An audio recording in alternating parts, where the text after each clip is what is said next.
What's up there, friends? It's Carpo here, and God, I always introduce myself that way. I guess that's just my thing. It's Carpo here, but in this particular video for today, I'm going to be talking about neoliberalism and what is neoliberalism. Now, don't click it off. Don't turn it off. I'm not going to get political. I'm not going to go into anything left or right or politics. I was actually very curious about the term, mainly because over the last 5 years or so, I have heard that word used so much that it has pretty much lost its meaning. But when I step back, I realized I'm foolish. I tend to not look into things sometimes because they don't interest me. And one of those terms was neoliberalism. I'd learned a little bit about it, but I didn't really understand what it was. But over the past few years, I've heard it used so many times and used derogatory against so many people that are actual liberals or leftists or progressives that I had to really do some research. And this is what I came up with, and I thought I would share it with all of you, not to prove any particular points, but on the contrary, to give people the information they need to determine what a word means. Because I think that language is extremely important. And I feel like today we've become extremely sensitive about certain words and completely ignorant about others. And we just throw language around like it means nothing. We don't think through what we're going to say. Neoliberalism is not liberalism or progressivism. The term neoliberalism was coined in 1938, so it was 83 years ago. 83 years ago, these two, let's just say, hoity-toity fellas that were in a group of well-to-do folks came up with the term neoliberalism. The idea is you might think that it has to do with, being liberal or connecting that to socialism. It is the complete opposite. It is the belief that the free market makes the best decisions. And it's basically a falsity of democratic values. When they realized that many people didn't want to go down this road of corporatism back in the 30s, they decided, well, let's just basically make a false version of a democratic society, and let's call that, neoliberalism, if you will. But what it comes down to is less government is the theory, and you may connect this to other different theories of political theories, but it's not the same.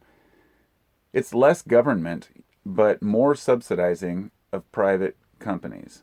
Their belief is that if you finance these corporations, finance companies, then it will be better off for everyone in the country. You might call it Reaganomics, because Reagan was considered, he was a big supporter. He was considered like the model neoliberal. And people might not realize that. I didn't realize that. And that was kind of a shock to me. So it's ultimately comes down to saying that you want less government, but also saying that the government that is still there, you want them to subsidize and fund these other corporations because it's better for the society. So liberty and equality through the free market, so long as the free market is funded by your tax dollars. There are many drawbacks to this. This becomes basically corporate welfare. This is what neoliberalism leads to. We have private prisons. We have public schools that are becoming privatized, and we are told, well, it's a good thing. It's a good thing. They're better schools. We're going to learn more. In a way, that can be true. But these privatizations, these are funded by your tax dollars. So these private schools are often funded by the public. And a big part of neoliberalism is also deregulation. Now, this can be a great thing for companies, but it's not deregulation for small companies. It's deregulation for the larger corporations. It's a way for lobbyists to get in there to the fewest amount of government officials and say, hey, can you turn the laws to our favor? And they do. And this allows predatory business practices and consolidation, which leads to corporations basically passing laws that make it very difficult to, the barriers to entry to join some of these, companies, organizations, groups. You have to be a member of this. You have to get a tax. Think about this. Growing weed, which was made legal, the California story alone was, I watched somebody go through all their papers that they had to have. A $15,000 DEQ assessment for environmental impact studies just for growing pot on your property. I mean, this isn't even necessary for a lot of farmers, and if so, it's subsidized and paid for. But it's over $100,000 just to get a license to grow cannabis. So many people just stick to the black market. The reason there's such a high barrier of entry isn't because necessarily the state or the federal government has a say, but rather these corporate interests lobby to say, hey, let's make it harder for these smaller guys to get their cannabis on the market. And once again, corporations dominate. So the taxpayers not only bail out the corporations, but what happened in 2008 was a perfect example of neoliberalism, which was promoted, well, I know a lot of people want to blame Obama for it because it happened in his first year. The fact is, this started in 2007 and before Obama. And this idea of bailing out the banks to save the country was a huge failure, a huge mistake that people haven't realized yet until they understand how the economy works, which I'm still learning, and I'm still figuring all this out too. So neoliberalism also promotes the meritocracy myth, that if you fail, it's your own fault. And if you're poor, it's because you haven't tried hard enough. And sometimes this is true. But to generalize and say everyone who's poor is poor or homeless because of their own choices is complete bullshit. And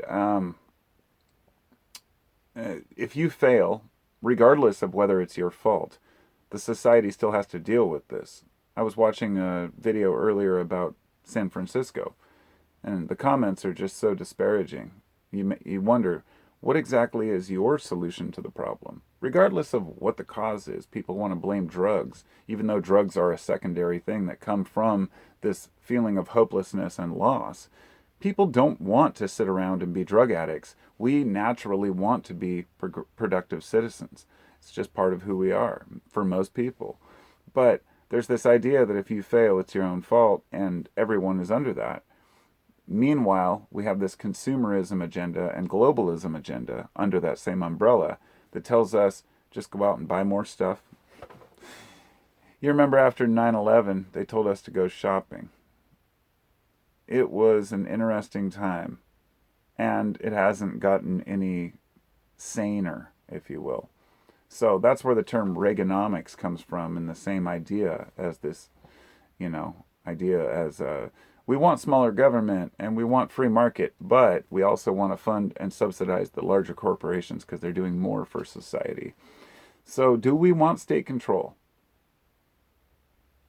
Or do we want the market to control? And that seems to be the debate. Whether we want the state to tell us what to do or the market to do what it wants. What we have is neither. The state speaks for the corporations. And as long as we have both of them working in cahoots, as long as we have companies and organizations and government agencies like the FDA, who are 70% funded by pharmaceutical research. In other words, the FDA cannot exist without the pharmaceutical companies processing their drugs. This is a huge conflict of interest, obviously. But it's rich people.